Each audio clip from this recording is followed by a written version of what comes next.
Hola, les habla Gustavo Contreras para darles la bienvenida a nuestra serie Paralelos con el desenlace de la Iglesia Apostólica en Jerusalén.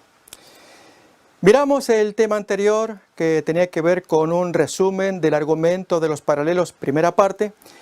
Miraremos a continuación la segunda parte de este resumen. Acordémonos, vimos esta descripción, esta comparación de los paralelos en la postrimería o desenlace de ambas iglesias. La Iglesia Apostólica en Jerusalén, en el primer siglo, especialmente su parte final, dijimos, desde el año 58 en adelante, con lo que está pasando actualmente en la Iglesia Adventista del Séptimo Día. Y hicimos comparaciones y llegamos hasta el punto cuarto, que tiene que hablar con profecías escatológicas, cuáles cumplimientos, que es lo que vamos a mirar a continuación. Recordemos, este es un resumen de todo el argumento que desarrollaremos en los temas subsiguientes. Bien, ¿cuáles cumplimientos? A ver, miremos, especialmente a través de citas de Ellen White, que describen que el discurso de Lucas 21, el sermón profético que conocemos también de Mateo 24, tiene un doble cumplimiento. Miremos estas citas. Esto aparece en Testimonios para la Iglesia en inglés, tomo 5, o en Joyas de los Testimonios, tomo 2, lo siguiente. Sobre el monte de las olivas, Cristo explicó los temibles juicios que habrían de preceder a su segunda venida. Y cita entonces los textos conocidos. Oiréis de guerras y rumores de guerras, se levantará nación contra nación y reino contra reino, y habrá hambres y pestilencias y terremotos en diferentes lugares. Todas estas cosas son el principio de dolores, escribe Ellen White. Y notemos entonces el comentario adicional. Mientras estas profecías recibieron un parcial cumplimiento en la destrucción de Jerusalén, lo cual llamamos tipo, tienen una más directa aplicación para los últimos días, lo cual llamamos antitipo. O esta otra cita. Luego que cita Mateo capítulo 24 del 6 al 8, es decir, estamos viendo que para Ellen White los textos citados, Mateo 24, Lucas 21, son la representación del doble cumplimiento, como leemos ahora. La ruina de Jerusalén sería símbolo, lo cual llega a ser un tipo, de la ruina final que abrumará al mundo. Esto sería entonces el antitipo. Las profecías que se cumplieron en parte en la destrucción de Jerusalén. Y recordemos todas las profecías que ya vamos a estudiar ahora, algunas de ellas durante el primer siglo. Estas profecías que se cumplieron en parte se aplican más directamente a los días finales, según dice Discurso Maestro de Jesucristo, página 102. Sigamos mirando acá todavía más en Jacobo como tipo de lo que queremos exponer, y ya veremos para nuestro tiempo quiénes serían el antitipo, es decir, que llevan la misma o similar conducta. En el caso de Jacobo, nos hacemos esta pregunta: ¿qué interpretación él tenía de los cumplimientos proféticos del siglo I que se estaban desarrollando, eran evidentes? Josefo habla de algunos de ellos, como las guerras, sismos, falsos profetas, hambres, matanzas y la inevitable caída de Jerusalén que Jesús había profetizado, Lucas 21. Su conducta evasiva, según se ve en Hechos 21. La no mención de persecuciones religiosas en Jerusalén. Confróntese el odio del Sanedrín, odio acérrimo contra Pablo, en que en 2 ocasiones quisieron matarlo. No aparece algo similar contra Jacobo. Y la buena fama ganada entre los judíos ortodoxos, de acuerdo a Hegesipo, cita que leeremos después en su extensión. También una extraña cita de Josefo, que menciona a Jacobo cuyo asesinato fue la causa de la destrucción de Jerusalén. Realmente muy extraña cita de Josefo, que descubre Orígenes, él es el que la comenta, y Eusebio poco después es el que la va a traer literal. Bien, toda esta situación sugeriría que él carga un énfasis menoscabado acerca del fin. Que Jacobo pues no tiene ese énfasis que uno esperaría de un líder que gobierna, que dirige en los mismos bordes del final, en este caso de Jerusalén. Miremos acá en el caso de Josefo, por contraste. Él atribuye en cambio gran importancia a ciertos portentos y calamidades ocurridos ante testigos, premonitorios de la destrucción de Jerusalén, como ya leeremos en su libro Guerras, en el libro sexto, ya miraremos las citas oportunas también. Aún Mateo capítulo 24, versículos 48 al 51, que acá vamos a mirar resumidos, lo vemos como antitipo para el tiempo del fin. ¿Qué dice allí? Que si aquel siervo malo dijera en su corazón, mi Señor tarda en venir. Este es el gran punto de cuando se contemplan hechos o cumplimientos proféticos y no se les da la importancia que requiere. Entonces está diciendo en pensamiento y aún en acción, mi Señor tarda en venir, y comenzar en consecuencia a comer y a beber con los borrachos. Vendrá el Señor de aquel siervo en el día en que éste no espera y a la hora que no sabe, y lo castigará duramente. Aún miremos citas de Ellen White para con los líderes cuando pierden la perspectiva. Primeramente en el caso de Josefo. Este es un pensamiento que él trae en el libro Guerras, tomo 6, o libro 6. El que reflexione estas cosas, él había enumerado varias señales que se produjeron en el primer siglo, y especialmente en ese tiempo con respecto a Jerusalén, se convencerá de que Dios cuida de los humanos y les muestra de todas las maneras posibles lo que conviene a su salvación. Pero los hombres sucumben, esto es sus contemporáneos, sus compatriotas judíos, sucumben a las miserias y penalidades que su locura les acarrea. No obstante, los hombres no pueden eludir su destino, aunque lo prevean.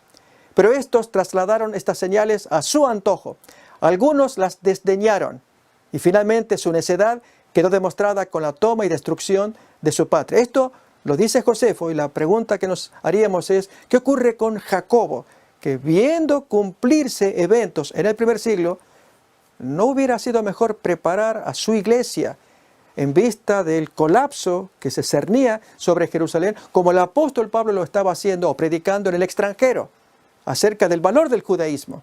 Ya dijimos, las cartas a Romanos, Gálatas, Corintios, especialmente la segunda carta, capítulo 3, como ejemplos. Pero miremos esta cita ahora de Ellen White, en el libro Eventos de los Últimos Días. El hecho solemne de que el día del Señor vendrá repentina, inesperadamente, debe mantenerse no solo ante la gente del mundo, sino también ante nuestras propias iglesias. Que ninguna interpretación de la profecía le robe a usted la convicción del conocimiento de los acontecimientos que muestran que este gran evento está cercano. Lo que yo llamo un latrocinio escatológico. Que no nos roben la convicción de que está a las puertas. El punto es que hay gente que roba la convicción porque trae otra manera de interpretar que hace que no veamos que sea inminente la venida, como ocurrió con Jacobo con su manera de conducirse frente al judaísmo. Si se ganó el epíteto del justo, querido por sus compatriotas ortodoxos, y aún Josefo, cuando habla de él, ya miraremos en detalle la opinión que él tiene sobre Jacobo. Miremos todavía más otro ítem necesario, que es el que le sigue, el giro inesperado que acontece a la iglesia apostólica. Estamos diciendo con ello que la iglesia apostólica liderada por Jacobo está yendo hacia abajo. Está faltando una predicación clara sobre los eventos del fin en Jerusalén. Prueba de ello, razonemos un poco. Y recuerden, vamos a mirarlo en detalle en el desarrollo de los temas. Y es que el libro de Hechos cuenta que Pablo estaba en la mira o el ojo del huracán del Sanedrín, quien en 2 ocasiones intentó matarlo, tanto en tiempo de Félix, al comienzo allí de los 2 años que Pablo estuvo preso, del año 58 hasta el año 60, como al final, cuando Félix tiene que retornar a Roma y entra Festo. En ambas ocasiones, el Sanedrín manifiesta su decidido plan de deshacerse de Pablo, y entendemos que Pablo estaba preso en Cesarea, a 99 kilómetros al norte de Jerusalén. ¿Cómo era posible que Pablo representara amenaza desde Cesarea al norte, a casi 100 kilómetros? Estaba impedido, detenido, el Sanedrín lo odiaba, 2 veces quiso matarlo.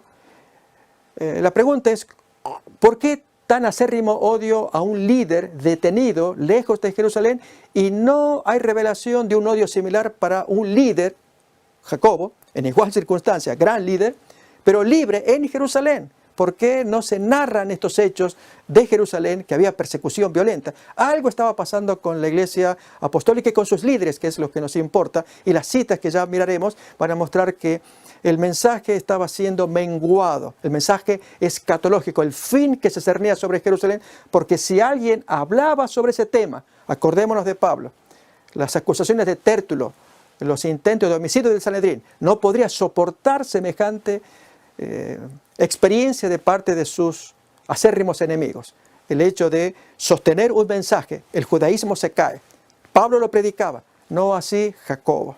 Veremos acá el giro inesperado, cómo se produce. Este giro se produce por dos eventos que serán verdaderamente turbadores, que zarandean. El primero es la muerte de Jacobo en el año 62. Y ahora sí, la cita extraña de Josefo no aparece en los libros conocidos. Recordemos, son 4, contra Pión, su autobiografía y luego las conocidas obras de Las guerras de los judíos y Antigüedades judaicas. Esta cita que leemos ahora no aparece en esos libros, sino que la recoge Orígenes, cuando él escribe su libro Contra Celso, año 248. Miremos lo que dice Josefo. Esto, es decir, el asedio y las desolaciones de Jerusalén, vino sobre los judíos como venganza de Jacobo el justo, quien era hermano de Jesús, llamado el Cristo, porque a pesar de ser un varón extremadamente justo, le dieron muerte. Esto ocurrió en el año 62, en el primer semestre. Eusebio recoge esa cita en Historia Eclesiástica, allí en el libro 2. Ahora vamos a leer el texto de Amós capítulo 5, versículos 18 y 19. ¿Será que este versículo se cumple en Jacobo? De aquellos que dicen o desean que aparezca el Señor, la segunda venida, y no están preparados, y hacen cosas, y que luego esas cosas que hacen pues resultan adversas. A ver, miremoslo en Amós capítulo 5, 18 y 19. Ay de los que desean el día de Jehová. ¿Para qué queréis este día de Jehová? Será de tinieblas y no de luz. Como el que huye de delante del león y se encuentra con el oso. Como si entrara en casa para reposar, para descansar de la huida, y apoyar su mano en la pared y le muerde una culebra. Bien, esta última parte es, creemos, la experiencia que le pasó a Jacobo, que se apoyó en la pared del Sanedrín, en la amistad que tenía con esa gente, hasta que de la pared salió una víbora y lo mató. A ver, esto va a ocurrir, la descripción que hace Josefo allí en su libro, que estudiaremos en detalle, quién fue el que lo mató y por qué circunstancia. Este es un primer elemento turbador. El segundo es lo que leemos a continuación. Ellen G. White escribe al respecto. Durante 7 años, un hombre, conocemos que es Yashua ben Hananiah, él operó desde octubre del año 62 por 7 años 5 meses, recorrió continuamente las calles de Jerusalén anunciando las calamidades que iban a caer sobre la ciudad. De día y de noche entonaba la frenética endecha, voz del oriente, voz del occidente, voz de los 4 vientos, voz contra Jerusalén y contra el templo, voz contra el esposo y la esposa, voz contra todo el pueblo. Este extraño personaje, Ellen G. White agrega, de frenética endecha, y sigue agregando más detalles en la página 33 del Conflicto de los Siglos. ¿Qué es lo que miramos con ello? Este personaje cambió el norte de los pensamientos de la ciudad de Jerusalén. El texto de Josefo, que es el texto original que cuenta ese hecho. Hasta ese tiempo, el gobernador, un nuevo gobernador, a la muerte de Festo, llega allí a Jerusalén, Albino, y él quiere imponer orden. Y aparece este predicador sorpresivamente, predicando el mensaje que acabamos de leer. Y esto conmueve a la población porque este señor retoma la predicación que Jesús había dado 31 años atrás. ¡Ay de vosotros, escribas! ¡Ay de vosotros, fariseos!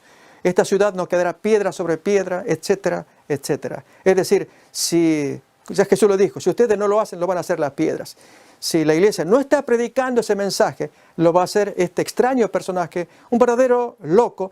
Josefo lo define como demencia divina. Ya vamos a estudiar acerca de él, pero es el que va a encaminar la dirección escatológica, lo que está por acontecer en Jerusalén, y en consecuencia la iglesia apostólica, suponemos nosotros, esta es la deducción que hacemos, las pruebas se van a traer, que estaba desanimada por la el asesinato sufrido por Jacobo. Él murió en buen martirio, honrando su nombre, reivindicando el honor como líder del pueblo de Dios.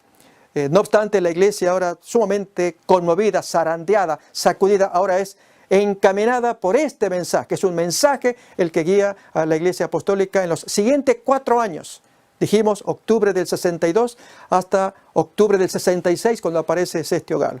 ¿Para qué? Para que la iglesia retome el mensaje de Jesús, deje su postura situacional, esto es agradar al medio ambiente, la cultura de aquel tiempo, el Sanedrín, tratar de llevarse bien con aquella gente, sino más bien tomar el mensaje de Jesús, la caída de Jerusalén, que era mensaje de Pablo también, y entonces allí prepararse adecuadamente para que cuando aconteciera la señal de Sestio Galo, la gente pudiera escapar, y los hechos así lo muestran. Veremos más todavía hoy un zarandeo y la posterior testificación profetizada por Elena White. El potente zarandeo ha comenzado y proseguirá de suerte que aventará a cuantos no estén dispuestos a declararse por la verdad con valentía y tenacidad, ni a sacrificarse por Dios y su causa. Clamé a Dios para suplicarle que perdonara a su pueblo y rogué al ángel que hablara en su propio lenguaje a la gente. Pero él respondió: todos los truenos y relámpagos del Sinaí no conmoverían a los que no quieren ser conmovidos por las evidentes verdades de la palabra de Dios, ni tampoco los despertaría el mensaje de un ángel, cuando uno ya tiene una postura tomada y errada también.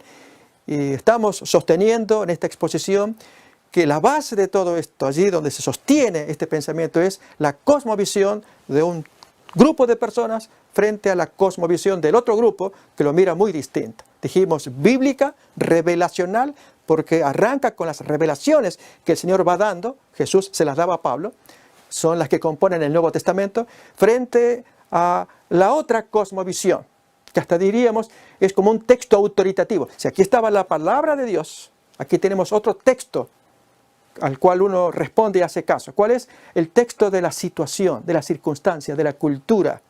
Cuando hay muchos que se acomodan allí y acordémonos del texto de Amós, que uno se apoya allí, huyendo, y se apoya contra la pared y ahí lo muerde la víbora, en forma de una traición.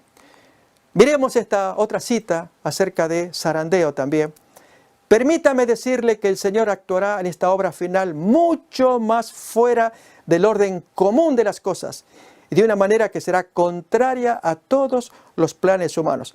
Si así ocurrió en el tiempo de la Iglesia Apostólica, cuando la Iglesia, que debió haberse caracterizado por predicar un mensaje poderoso, como había sido en los tiempos de Esteban, que conmovía a toda la población, si se hubiera mantenido ese tipo de predicación solemne, agresiva, avasallante, transmitiendo el mensaje y especialmente el escatológico, esto es, que se viene el fin sobre Jerusalén. Si se hubiera mantenido en esta postura, la situación habría sido diferente. Pablo no habría terminado en manos de los gentiles. Bien, la cita que estamos leyendo dice algo similar, que Dios va a actuar en forma similar, extraña al final del tiempo. Así como el extraño personaje, creemos que es el que va a dirigir el norte, trae un mensaje que es retomar el de Jesús, la predicación solemne contra el fin, el colapso de Jerusalén. Así también hoy, en nuestros días, un mensaje que creemos está en Apocalipsis, allí que determina cuál debiera ser el norte. Y esto lo vamos a estudiar ya con más detalle un poco después. Avancemos más, miremos esta nueva cita. En cuanto al zarandeo hoy, en nuestros días, también Elena White escribe en Testimonios para los Ministros: a menos que sean despertados a un sentido de su deber, ellos, los líderes, no reconocerán la obra de Dios cuando se oiga el fuerte clamor del tercer ángel. Porque Dios va a actuar en forma extraña. Nuestro punto, amigos, es que Dios lo hizo en forma extraña en tiempo de la Iglesia Apostólica. Este es el gran tema que deberíamos estudiar. ¿Qué le pasó a la Iglesia Apostólica en su desenlace? Bien, miremos cómo sigue la cita. Cuando brille la luz para iluminar la tierra, como cuenta Apocalipsis 18, los primeros versículos, el ángel que baja del cielo con una gloria que ilumina toda la tierra, en lugar de venir en ayuda del Señor, ellos querrán detener su obra para que se conforme a sus propias ideas estrechas. ¿No son familiares estas palabras a la experiencia de Jacobo que impedían la obra de Pablo? Porque Pablo no se acomodaba a las ideas estrechas de estos líderes junto con Jacobo. Y no estaban a la altura de los pasos cambiantes, de las circunstancias cambiantes, habíamos leído así. Bien, acá estamos mirando algo similar para el tiempo del fin. Y que va a ocurrir algo extraño. Ya miraremos allí por dónde podría venir luz al respecto. Pero antes avancemos con esta cita. Habrá entre nosotros personas que siempre querrán controlar la obra de Dios y dictar hasta qué movimientos deben hacerse cuando la obra progresa bajo la dirección del ángel que se une al tercer ángel. Está hablando del cuarto. En el mensaje que ha de ser dado al mundo, Dios utilizará formas y medios por los cuales se verá que Él está tomando las riendas en sus propias manos. Los obreros se sorprenderán por los medios sencillos que Él utilizará para realizar y perfeccionar su obra de justicia. Notemos, acá se usan palabras como sorpresa, inesperado, extraño, ¿sí? La forma como al final se van a desarrollar los últimos eventos, para sorpresa de aquellos líderes que querían retener bajo su control o su limitada perspectiva. Ahora bien, veríamos ahora si no existirá algún tipo o antitipo para el tiempo del fin. Lo que tenemos allí a continuación. Hay un giro, dijimos zarandeo, y también testificación. Emil Schurer, autor de La historia del pueblo judío, en varios tomos, en el tomo primero comenta acerca de este extraño personaje, ya dimos el nombre, Yeshua ben Hananiah, desde el año 62. Miremos aquí el comentario que trae Schurer. 4 años antes del estallido de la guerra, el estallido fue en el 66, y unos 7 años y 5 meses antes de la destrucción de Jerusalén, esto fue en marzo del año 70. Albino ya era procurador en reemplazo de Festo, que había fallecido, cuando en la fiesta de los tabernáculos, esto es octubre, un profeta de calamidades, esta es la calificación que hace el historiador Schurer de este señor extraño que apareció allí, llamado Jesús, hijo de Ananías, hizo su aparición. Ambas fechas apuntan hacia la fiesta de Sukkot o de tabernáculos en el año 62 después de Cristo. Ahora, esta parte sí puede ser llamativa. ¿Será que hay un correlato moderno? Esto es un antitipo de este personaje de Jerusalén. El mensajero de calamidades de Apocalipsis 18. Apocalipsis 18 trata de 2 ángeles. El primero es conocido, llamado el cuarto ángel. Pero este que queremos mirar ahora, este es nuevo. Pongo acá quinto ángel, no porque quiera ponerlo como tal, solamente llamar la atención a un nuevo ángel. Este es el texto de este ángel que aparece en el capítulo 18 de Apocalipsis y del cual poco se ha estudiado. Las palabras de este ángel son similares a las dichas por Yeshua ben Hananiah. Leemos. Voz de arpistas, de músicos, de flautistas y de trompeteros no se oirá más en ti. Y ningún artífice de oficio alguno se hallará más en ti, ni ruido de molino se oirá más en ti. Luz de lámpara no alumbrará más en ti, ni voz de esposo y esposa. Acordémonos, estas son las palabras literales que dio Yeshua ben Hananiah. Que ni voz de esposo ni esposa. Ay de ti, Jerusalén, ay del pueblo. Y estas palabras adicionales, voz de esposa, o voz contra esposo y esposa. Sigue más todavía este ángel misterioso. Ni voz de esposo y de esposa se oirá más en ti, porque tus mercaderes eran los grandes de la tierra, pues por tus hechicerías fueron engañadas todas las naciones. Permítanme mostrárselo en una forma abreviada y moderna. Esto es versículos 21 al 24, en versión libre, miremos el mismo pensamiento. Un ángel poderoso arrojando una gran piedra en el mar, dijo, así será derribada Babilonia, la gran ciudad. Nunca más serás hallada.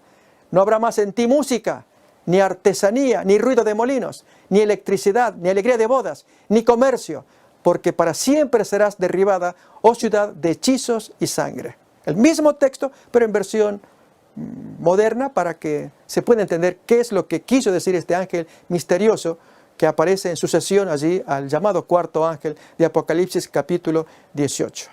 Aún más, vemos aquí antecedentes históricos del mensajero de calamidades, o que este servidor le llama el ángel de la gran piedra. el ángel que arroja la piedra sobre el río Eufrates. Hay 3 antecedentes históricos que muestran que este ángel sería un hecho literal, o sea, real. A alguien, o personas, movimientos, gente, predicadores, hermanos predicadores, que posiblemente hagan cumplir este evento, porque los antecedentes fueron también literales. ¿Cuáles son? Seraías, hijo de Nerías, camarero real, y sus ayes contra Babilonia, según Jeremías 51, ahí están los versículos. Recordemos, tema que analizaremos en detalle allí cuando corresponde el 5º tema de esta sección, cuando el texto menciona que Jeremías le dio a Seraías un libro con las maldiciones contra Babilonia.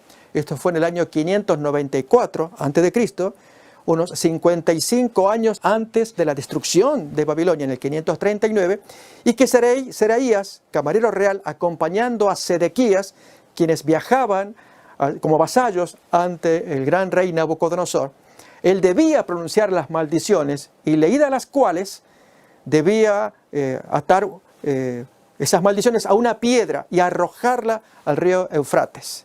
Bien, esto lo hizo Seraías. Este es un antecedente del ángel de la piedra de Apocalipsis 18. O aún más, otro antecedente, Jeremías profeta, cuando él pronuncia maldiciones contra la culpable Orrea Jerusalén en los años 605 al 586, según cuenta el capítulo 25 de Jeremías, texto que ya vamos a estudiar, reitero, en detalle. Solamente comento acá estos antecedentes históricos, reales, que hacen posible que el ángel de la piedra sea también un cumplimiento real, como lo fueron sus antecedentes. Y aquí entonces Jeremías pronuncia las mismas palabras, ruido de lámpara, de artífice, no habrá más en ti, Jerusalén, etc. Esto lo da, allí el texto menciona, en el mismo tiempo, un poquito después del asedio de Nabucodonosor en el año 605. Y un tercer antecedente que fue histórico también, ya mencionamos, Yeshua ben Hananiah, el extraño personaje de tristes presagios sobre Jerusalén por 7 años, dice así Elena White. Quien lo cita es Josefo en su libro Guerras. Aún más, todavía tenemos el tipo, analicémoslo. Dijimos primer cumplimiento. El texto del deseo de todas las gentes nos dice así: entonces os entregarán para ser afligidos. Todo esto lo sufrieron los cristianos. Padres y madres traicionaron a sus hijos e hijos traicionaron a sus padres. Los perseguidores cumplieron su propósito matando a Esteban, acordémonos, año 34 de la era cristiana, a Santiago, esto en el año 44, Hechos capítulo 12, Santiago Zebedeo, y a otros cristianos. Mediante sus siervos, Dios dio al pueblo judío una última oportunidad de arrepentirse. Se manifestó por medio de sus testigos cuando se los arrestó, juzgó y encarceló, como ocurre con la experiencia del apóstol Pablo. Si esto es el tipo, prestemos atención al antitipo.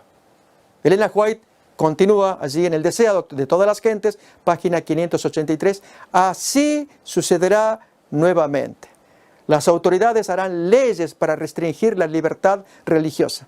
Asumirán el derecho que pertenece a Dios solo. Pensarán que pueden forzar la conciencia que únicamente Dios debe regir. Aún ahora están comenzando y continuarán esta obra hasta alcanzar el límite que no pueden pasar. Dios se interpondrá en favor de su pueblo leal que observa sus mandamientos. Una cita que miraremos con más detalle más adelante. Pero ahí observamos, es una profecía de doble cumplimiento. Allí Lucas capítulo 21. Se cumplió en los días de los apóstoles, vuelve a cumplirse en nuestros días.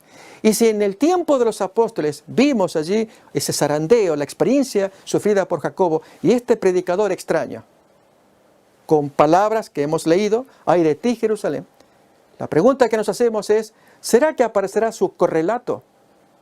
Como lo muestra Apocalipsis 18, un ángel trayendo ayes contra Babilonia, voz de arpistas, de músicos, no se oirá más en ti.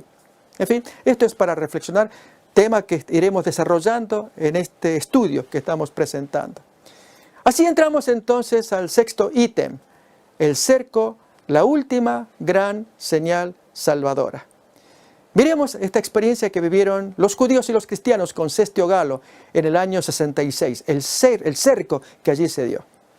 Dice Josefo en el libro Guerras, el segundo libro: después de esta calamidad ocurrida a Sestio, muchos judíos notables, en griego es Epifanón, abandonaron la ciudad como si fuera un barco que estaba por hundirse. Y en este abandono de judíos notables, ahí están los cristianos. Josefo menciona algunos pocos judíos por nombre, y ahí están entonces los cristianos que lograron escaparse. Miremos el comentario que trae Elena White de esa experiencia del cerco, la última gran señal que los iba a salvar allí en la destrucción inminente de Jerusalén. Después que los soldados romanos al mando del general Sestio Galo hubieron rodeado la ciudad, abandonaron de pronto el sitio de una manera inesperada, y eso cuando todo parecía favorecer un asalto inmediato. El general romano retiró sus fuerzas sin motivo aparente para ello. Ya estaba dada la señal a los cristianos que aguardaban el cumplimiento de las palabras de Jesús, y en aquel momento se les ofrecía una oportunidad que debían aprovechar para huir, conforme a las indicaciones dadas por el maestro en el año 31 y que, en opinión de este autor, de este servidor que está hablando, se había descuidado en el liderazgo de Jacobo, en el afán de tener buena relación, Jacobo el justo, buena opinión de parte de aquellos judíos ortodoxos a quienes se les debía enseñar la inminente caída de Jerusalén, que se producía 8 años más tarde. El texto todavía sigue más. Los sucesos se desarrollaron de modo tal que ni los judíos ni los romanos hubieran podido evitar la huida de los creyentes. Queremos comentar algo que desarrollaremos en detalle cuando se presente este capítulo, que hubo algo interesante. Ya Jesús había advertido en Mateo 24 acerca de recordar, de orar al Señor para no huir ni en invierno ni en sábado. Nos acordamos de ello. Bien, para el tiempo de Sestio Galo, allí se nos menciona que es para el tiempo de octubre del año 66, se estaba aproximando el invierno, esto es diciembre. Por lo tanto, tenían que orar para que no llegue el crudo invierno y los tome en esa condición huyendo en medio del frío. Pero especialmente orar para no huir en sábado. Y efectivamente, el consejo fue muy sano. ¿Por qué? Porque Sestio Galo, según Josefo, llevó adelante 2 asedios. En el primero se acercó a cierta distancia de Jerusalén y en sábado, durante la fiesta de los tabernáculos. Por eso decimos aproximadamente el mes de octubre. Los judíos atacaron imprevistamente a este hombre que venía en son pacífico. El hombre venía para pacificar la ciudad debido a que allí el gobernador anterior, Gesio Floro, había cometido desfalco, había hecho mucha ruina. Ya miraremos eso también en detalle. En consecuencia, pues Nerón envió a este general para poder pacificar a esa población y seguir así cobrando los impuestos. Bien, Gesio Floro, último gobernador, él expolió la población y la población estaba muy alterada. Llega entonces Sestio Galo para el tiempo de la fiesta de los tabernáculos del año 66 y en sábado ceremonial o sábado de la semana, no dice el texto, pero un sábado solemne, los judíos atacan a Sestio Galo. Y ya Jesús les había dicho, orad para no tener que huir en sábado. ¿Por qué? Porque allí la ciudad quedó desguarnecida. Si hubieran huido, habrían sido atrapados porque el castigo, la persecución judía contra Sestio Galo duró apenas muy pocas horas, 3 horas quizás, y allí en ese tiempo retornan victoriosos los judíos y al ver a cristianos huyendo los hubieran matado. Más bien esperar el siguiente asalto, seguir orando para no tener que tentarse de huir en sábado, como había pasado en el primer asedio. Efectivamente, 3 semanas más tarde aproximadamente, Sestio Galo vuelve otra vez a sitiar la ciudad y en esta ocasión allí se cumple la cita que estamos leyendo. De manera imprevista, inesperada, él levanta el sitio y comienza a huir. Josefo, al escribir sobre el tema, él dice que si hubiera insistido un poco más, la gente estaba deseando que interviniera este gobernador de Siria, para tomar posesión de la ciudad en contra de las guerrillas que se estaban formando. y entonces entregar la ciudad pacíficamente, sin derramamiento de sangre. Pero aquí ocurrió algo milagroso que hasta el día de hoy se ignora qué pasó. Sestio Galo comienza su retirada a huir y entonces los judíos atacan ferozmente. Y allí entonces la persecución fue tan dura, murieron cerca de 5.500 bajas romanas contra pocas judías. Y esto llevó más de una semana, lo que daba tiempo a que la ciudad de Jerusalén quedara desguarnecida. No había atalayas, no había vigilantes, y los cristianos podían salirse holgadamente. Ahí se cumplió lo que Jesús dijo: oren para que no tengan que huir en sábado. Hechos interesantes de la experiencia de Sestio Galo. Pero ahora lo que nos va a interesar es si hay paralelos con nuestros días, si hay un cerco similar, tomando a Sestio Galo como punto de partida. Efectivamente, vamos a mirar acá, en los textos que tenemos allí, Lucas 21:20, texto que ya miramos, vamos a repasarlo otra vez. El sitio de Sestio Galo y el antitipo, extraño antitipo, por cierto, claro que sí, el que aparece en Apocalipsis 13. Pero leamos primeramente el tipo. Dice: cuando vierais a Jerusalén rodeada de ejércitos, sabed entonces que su destrucción ha llegado. Así que miremos este rodeo, este asedio de ejércitos romanos va a ser el tipo de un antitipo que miramos ahora. Apocalipsis capítulo 13, versículos 16 y 17. Este antitipo, decimos, es la marca de la bestia. Lógicamente, quienes están oyendo dirían: ¿qué relación tiene el cerco de Sestio Galo con la marca de la bestia? Leamos el texto primeramente. Ya vamos a ver después las citas probatorias. Dice acá: y hacía que a todos, pequeños y grandes, ricos y pobres, libres y esclavos, se les pusiese una marca en la mano derecha o en la frente, y que ninguno pudiese comprar ni vender, sino el que tuviese la marca o el nombre de la bestia o el número de su nombre. Estamos sosteniendo que este es el antitipo del cerco de Sestio Galo. En un momento ya mostramos la cita probatoria, pero mostramos otro tipo más. En Mateo capítulo 24, versículos 15 al 18, se nos describe la huida de los judíos cristianos allí en Judá, con motivo del asedio de Sestio Galo. Y también, consecuentemente, miraremos el antitipo en nuestros días. Leamos pues entonces Mateo capítulo 24, versículos del 15 al 18, lo que llamamos el tipo. Por tanto, cuando veáis en el lugar santo la abominación desoladora de que habló el profeta Daniel, el que lee entienda, entonces los que estén en Judea, esto sería el tipo, es decir, esta gente, esta generación, especialmente estos individuos que huyen, los que están en Judea, huyen a los montes. El que esté en la azotea no descienda para tomar algo de su casa. Y el que esté en el campo no vuelva atrás para tomar su capa. Si reparamos, esas palabras van a aparecer textualmente para la gente del tiempo del fin, lo que llamamos el antitipo. Esto lo observamos en Lucas capítulo 17, versículos 30 y 31. Recordemos los pensamientos leídos. Los que están en Judea no vuelvan atrás, el que está en la azotea no descienda, no tome la capa, huya. Ahora leámoslo en Lucas 17, aplicado a la gente del fin. Así será el día en que el Hijo del Hombre se manifieste.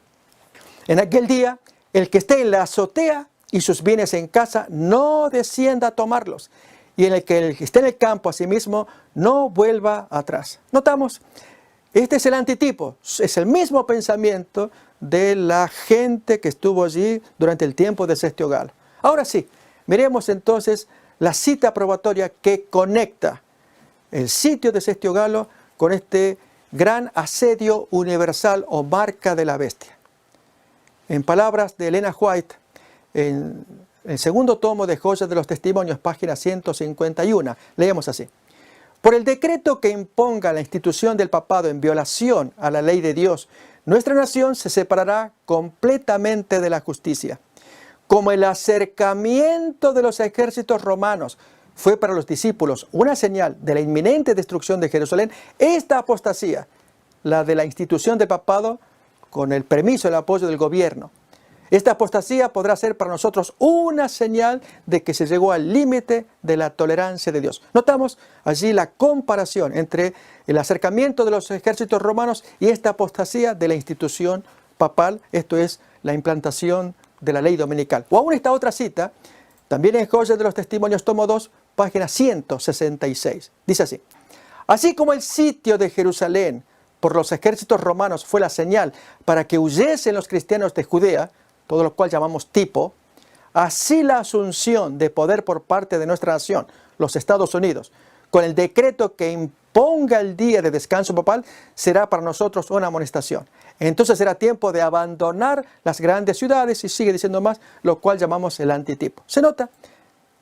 El hecho de conectar el sitio de Sestio Galo con la marca de la bestia, este es un asedio que rodeó a Jerusalén.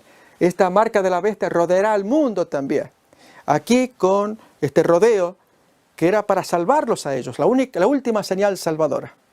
Aquí esta marca solamente podrá salvar a los que crean de qué se trata el asedio, la marca, y es oponiéndose a ella.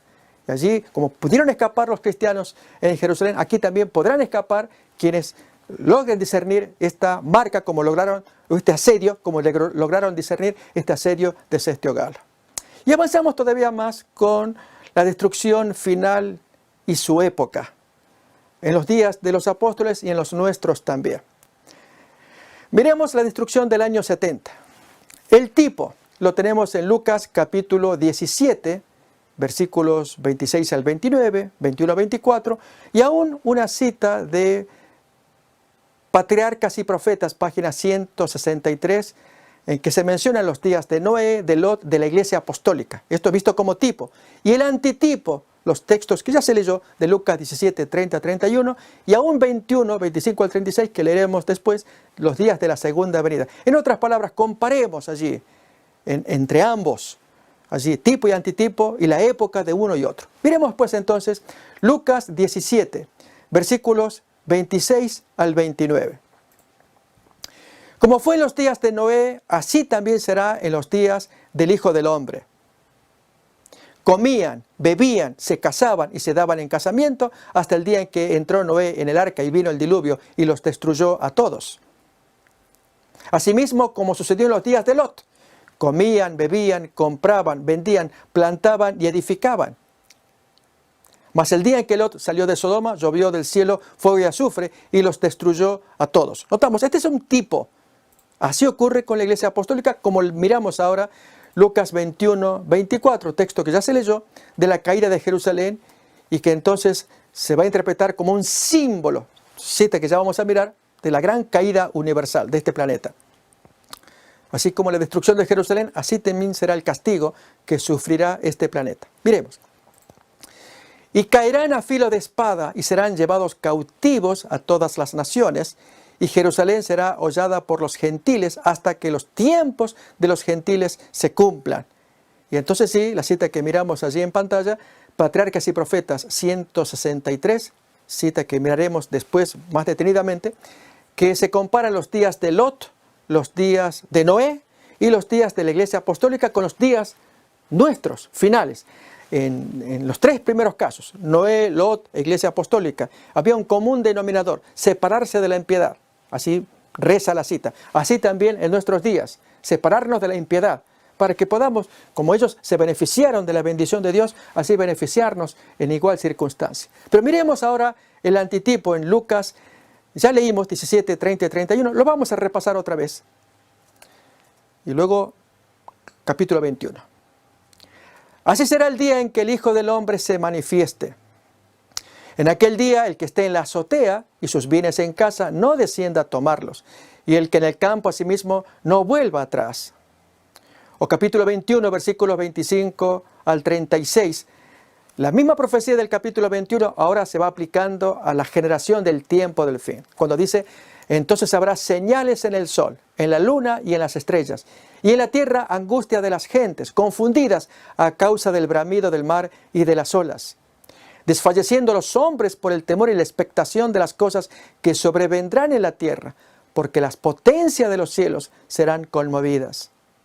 Entonces verán al Hijo del Hombre, que vendrá en una nube con poder y gran gloria. Cuando estas cosas comiencen a suceder, erguíos y levantad vuestra cabeza, porque vuestra redención está cerca. Y aún miremos los versículos 35 y 36, allí, abreviando algunos, para ver la parte final de esta profecía del Señor. Cuando dice, porque como un lazo vendrá sobre todos los que habitan sobre la faz de toda la tierra. Velad pues en todo tiempo, orando, que seáis tenidos por dignos de escapar de todas estas cosas que vendrán y de estar en pie delante del Hijo del Hombre. Allí se entiende entonces el propósito de la revelación que dio a sus discípulos de lo que acontecería en Jerusalén. Era un modelo, un símbolo de la gran destrucción final y la preparación que se debía tener en esta ocasión. Es la preparación que debemos tener en nuestros días.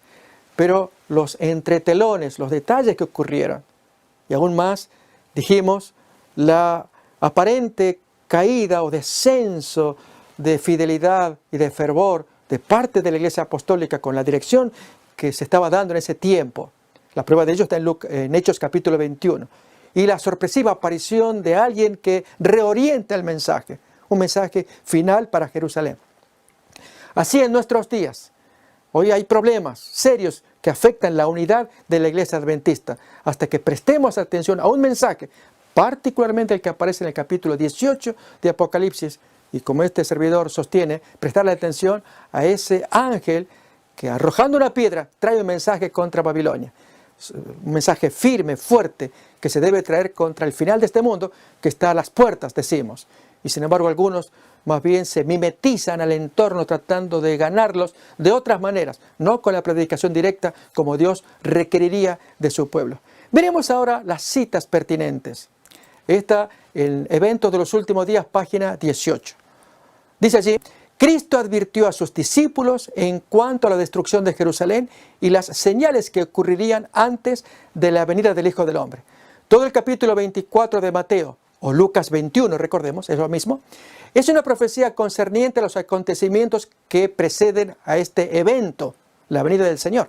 Y se usa la destrucción de Jerusalén para tipificar, o sea, para que sea un tipo de la última gran destrucción del mundo por fuego. Por esto creemos que es importante prestar atención a estos hechos acontecidos a la Iglesia Apostólica en Jerusalén. Miremos más todavía. Siguiente cita. La nación judía está ante nosotros como un ejemplo del agotamiento de la vasta paciencia de Dios. Con la destrucción de Jerusalén se simboliza la destrucción del mundo. Allí un manuscrito número 145, en el Comentario Bíblico Adventista, tomo 3. Una cita más. Los juicios sobre Jerusalén eran un símbolo de los acontecimientos relativos al juicio que efectuará Cristo en el día final. Repasemos lo que estuvimos mirando aquí en el desarrollo de esta presentación. Aquí tenemos 7 ítems, 7 puntos confrontados. Decimos paralelos en la postrimería o desenlace de ambas iglesias. Acordémonos, haciendo un repaso de todo lo que escuchamos, así se afirma este resumen, que este principio ya Pablo lo desarrolló en 1 Corintios 10 cuando comparó dos iglesias. Aquella generación del desierto que salió de Egipto, cruzó el Mar Rojo y entonces comienza a caminar bebiendo del agua, comiendo el pan que era Cristo. Y de los más de ellos no se agradó el Señor. Recordamos, ese texto lo hemos estudiado. Y especialmente cuando Pablo a ciertos hechos históricos, él les da el significado tipológico. Cuando dice que ellos pasaron en seco el Mar Rojo y fueron bautizados. Y este es un hecho muy significativo. Allí entonces el Mar Rojo se va a convertir en un tipo de un antitipo, que es el bautismo. De hecho, el apóstol Pedro, en 1 de Pedro 3:21, utiliza la palabra griega antitipo para decir que el bautismo es el antitipo de algo que ocurrió en el pasado. Y el versículo anterior, 1 de Pedro 3:20, describe el diluvio. A ver, vamos a mirar el texto. Y ahí vemos entonces que estos grandes autores, Pablo, primeramente Pedro en su carta, muestran este principio de tipología. Comparar dos modelos, al cual se le llama tipo y antitipo. Miremos 1 de Pedro 3:20 primeramente, el hecho típico, el diluvio y su rescate, y luego el bautismo como tal. Los que en otro tiempo desobedecieron, dice, cuando una vez esperaba la paciencia de Dios en los días de Noé, mientras se preparaba el arca, en la cual pocas personas, es decir, 8, fueron salvadas por agua. Aquí se describe el diluvio, se describe el rescate en aquella barca, en aquella arca. Pero miremos el siguiente versículo. El bautismo que corresponde a esto. La palabra griega antitipo o antítipos aparece, se traduce en español con la expresión que corresponde a esto. El bautismo correspondiente. El bautismo que se relaciona con el hecho descrito anteriormente. Efectivamente, el bautismo es el antitipo de lo descrito anteriormente, que era el diluvio y su rescate. Así también el bautismo es una inmersión y un rescate, igual que ocurrió con el diluvio. Allí se sumergió todo lo que era pecaminoso, se destruyó y se rescata aquello que se va a salvar, que era el arca con todos sus habitantes, Noé y su familia. Pero miramos cómo sigue el texto todavía de 1 de Pedro 3:21. El bautismo antitipo, que corresponde a esto, ahora nos salva, pero no quitando las inmundicias de la carne, como ocurre con el sentido literal que le dan los hindúes al río Ganges, que aquel que se sumerge también se lava físicamente, en forma espiritual, pero físicamente. No, el texto no habla así. Miremos más, dice allí, no quitando las inmundicias de la carne, sino como la aspiración de una buena conciencia hacia Dios por la virtud de la resurrección de Jesucristo. Notamos entonces este principio que Pablo dice también del Mar Rojo, que el paso por el Mar Rojo, se fueron bautizados allí. Entonces se comparan dos generaciones, la del desierto, sus hechos, sus aciertos, allí su bautismo dijimos, beber y comer de la roca que es Cristo, pero también sus desaciertos, los pecados que esa gente cometió, el tipo, para que el antitipo no los imite. Si nos acordamos, el texto va a decir, no codiciéis vosotros como ellos codiciaron. No forniquéis vosotros como ellos fornicaron. No murmuréis vosotros, el antitipo, como el tipo lo hizo. Entonces, las dos generaciones, las dos iglesias confrontadas. Bien, en este estudio estamos haciendo algo similar. Estamos confrontando a la iglesia apostólica en Jerusalén, con Jacobo, presidente, a la cabeza, y también la iglesia adventista, dijimos, particularmente la americana. Y notemos aquí en la lámina que vimos allí los 7 ítems, 2 cosmovisiones confrontadas en los días del apóstol Pablo, que desarrollaremos en detalle en los siguientes temas, como también hoy estamos presenciando 2 cosmovisiones verdaderamente confrontadas. Y la prueba de ello es lo que está pasando en estos días, la crisis por el tema de la ordenación de la mujer al pastorado, al ministerio pastoral. Siguiente ítem, también ocurrió en los días de los apóstoles. Los frutos de tales cosmovisiones son los mensajes que son excluyentes en sí. O el paulino, el que trae Pablo, revelacional, el bíblico, o el judaico, que intenta preservar allí sus costumbres. Hoy ocurre algo similar también. La cosmovisión bíblica permite ver las cosas como los textos que hemos leído de la primera carta de Juan, que allí se nos dice en el capítulo 2 acerca de cómo las cosas van a perecer. O la carta de Pedro también, cómo no debéis vivir de manera santa frente a los hechos que están por ocurrir, ¿no? Así también la visión que mira que las cosas se caen, mientras que el preservacionista retiene las cosas, olvidando que Dios quiere que se enseñe que la venida de Jesús va a cambiar todas las cosas. Pero avanzamos más todavía con esta imagen, haciendo un pequeño resumen. Así como en los días de los apóstoles o de la iglesia apostólica del primer siglo, hubo un liderazgo impreciso ante los eventos finales. Hoy está pasando algo similar también, y las citas que hemos traído y que analizaremos oportunamente. De igual manera, las profecías escatológicas, las que Jesús mencionó, las estudiaremos en detalle, cumplimientos en el primer siglo. Y la pregunta que hacemos, ¿qué ocurrió con los líderes para avivar a su iglesia de que allí la destrucción de Jerusalén estaba a las puertas? Hoy ocurre algo similar en nuestros días. Y así sucesivamente. Dijimos el giro inesperado, el zarandeo que estábamos esperando, con una poderosa predicación. Así ocurrió en los días de los apóstoles, así en los nuestros. Y especialmente las 2 últimas señales que son bien claras, traídas por Elena White también, relacionar el cerco de Cestio Galo con la marca de la bestia y la destrucción de Jerusalén con los días finales. Así pues, dijimos también, estas son señales puertas afuera, puertas adentro, la puerta de escape y la puerta derribada. Así, queridos amigos que están escuchando, estamos llegando a la parte final de esta segunda parte de lo que llamamos un resumen del argumento de los paralelos. En las siguientes emisiones vamos a ver los capítulos desarrollados en detalle, con los versículos, las citas traídas, y tratar de observar, tratar de mirar este cuadro tan llamativo de los paralelos, reiteramos, de la parte final de la Iglesia Apostólica y de la Iglesia Adventista de Norteamérica. Como dijimos desde un comienzo, no se están comparando naranjas con cebollas, naranjas con animalitos.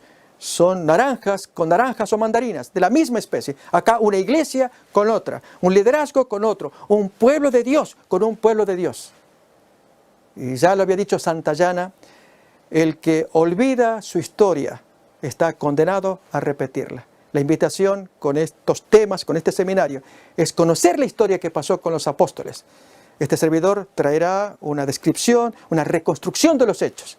Conocerlo para que seamos advertidos de no cometer los errores que aquí se cometieron y ver en la luz que tenemos en la Biblia y citas del espíritu de la profecía, qué luz se nos aparece para tomar el camino que sea correcto. Hasta que nos encontremos la siguiente vez, gracias por acompañarnos.